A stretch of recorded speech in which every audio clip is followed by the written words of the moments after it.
થોડીક શરમ કાયદાની ભરો. કાયદાની શરમ ભરી છે એટલે તમે વકીલ તરીકે જવા દે છે. એટલે એહસાન નથી, એ એહસાન નથી. કાયદાની શરમ તમારો એહસાન નથી. અદાલતમાં કોઈ પણ માણસ ક્યારેય પણ જઈ શકે. અદાલતને ખુલ્લી અદાલત કહેવાય, ઓપન કોર્ટ. અદાલતની અંદર નહીં જવા દો, પોલીસ સ્ટેશનમાં નહીં આવવા દો, અદાલતમાં નહીં આવવા દો. જવાનું ક્યાં અમારે?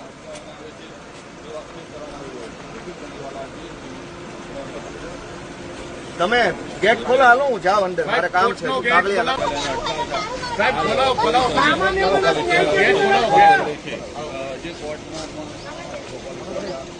એટલે આટલી હદે દાદાગીરી, આટલી હદે દાદાગીરી તમે નક્કી કરશો એમને. એટલે વકીલ કોર્ટમાં જાય કે નહીં તમે નક્કી કરો.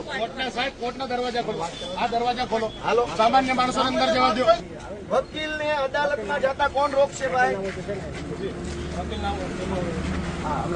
એટલે તમે નક્કી કરશો કયો વકીલ અદાલતમાં જશે.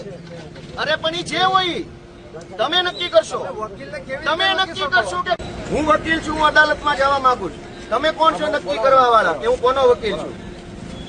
તમે કોણ છો નક્કી કરવા વાળા? હું કોનો વકીલ છું તમે કોણ? એમને તમે અદાલતમાં જતા વકીલને રોકી લેશો. તમને એવી સત્તા આપેલી, કોને સત્તા આપી?